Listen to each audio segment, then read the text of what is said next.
Bro, lu percaya nggak kalau ada beberapa desa yang masih pegang teguh adat turun-temurun, sampai benda pusaka pun dijaga kayak nyawa sendiri. Nah, di satu desa terpencil ada pusaka yang katanya sakral banget, warisan dari leluhur yang gak boleh sembarangan disentuh.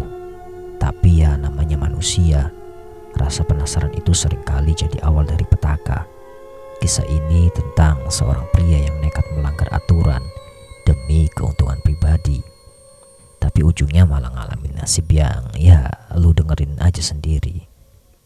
Di sebuah desa yang terletak di kaki gunung, ada satu rumah tua yang dihuni oleh seorang sesepuh desa bernama Ki Jaya. Lelaki itu sudah uzur, rambut dan jenggotnya memutih, tapi sorot matanya masih tajam. Selama hidupnya, dia dipercaya sebagai penjaga pusaka desa, sebuah keris kuno yang katanya menyimpan kekuatan gaib. Gak sembarang orang boleh ngeliat, apalagi nyentuh benda itu. Kata orang-orang tua, keris itu harus diberi sesaji setiap malam Jumat Kliwon. Kalau enggak, desa bakal kena musibah. Tapi ya, di zaman sekarang, siapa sih yang masih percaya sama hal yang kayak gitu? Di desa itu ada seorang pemuda bernama Arman. Orangnya ambisius, tapi malas. Dia selalu pengen sukses, tapi gak mau kerja keras.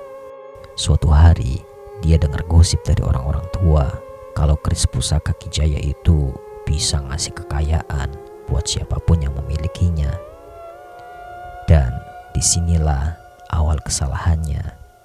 Arman mulai sering mampir ke rumah Ki Jaya, ngobrol ngalor ngidul buat cari kesempatan. Ki Jaya yang udah mulai menua gak sadar kalau Arman punya niat buruk. Sampai suatu malam, Arman menyelinap masuk ke rumah tua itu. Di dalam kamar Ki Jaya ada sebuah peti kayu yang diikat di kain kuning. Dengan tangan gemetar, Arman membuka peti itu.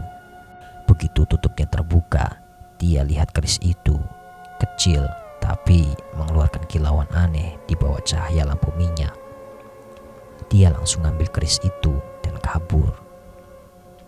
Besoknya, Arman merasa hidupnya berubah. Tiba-tiba dia dapat rezeki nomplok. Bosnya naikin gajinya. Dia menang judi kecil-kecilan. Bahkan pacarnya yang dulu nolak dia tiba-tiba jadi perhatian. Ini dia yang gue cari, batinnya. Tapi kesenangan itu gak berlangsung lama. Malam itu dia kebangun karena suara bisikan di telinganya. Balikin. Dia ngelihat sekeliling kamar, tapi gak ada siapa-siapa. Angin di luar mendesir pelan, bikin gorden jendela bergerak sendiri.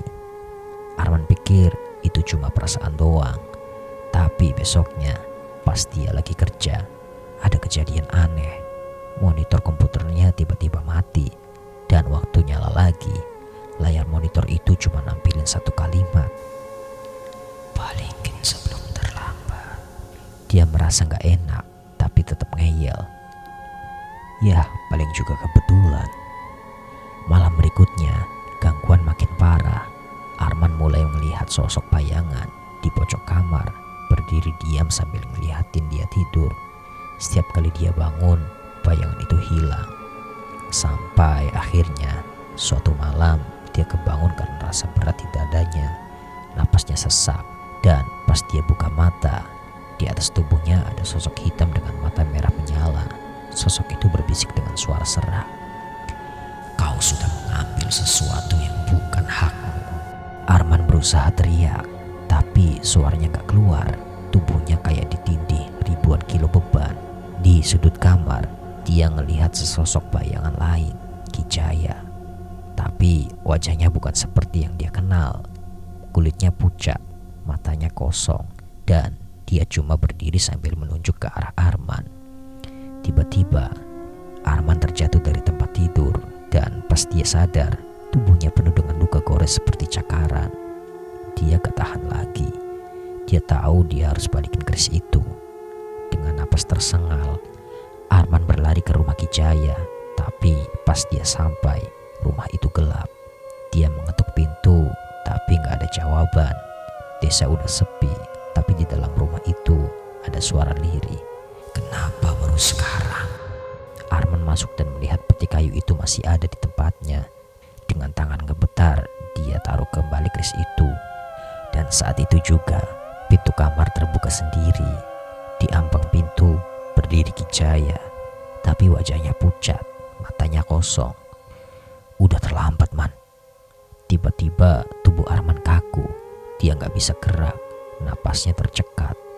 Malam itu, orang-orang desa dengar teriakan panjang yang bikin bulu kuduk berdiri. Tapi saat mereka datang ke rumah Kijaya keesokan paginya, mereka cuma nemuin peti kayu itu tertutup kembali. Dan Arman gak pernah ditemukan lagi. Ada yang bilang dia dihukum oleh penjaga pusaka. Ada juga yang percaya kalau dia udah jadi bagian dari pusaka itu sendiri. Gila sih ya, kadang keserakahan manusia itu malah bikin dia celaka sendiri. Kamu percaya nggak kalau benda pusaka yang kayak gitu beneran ada?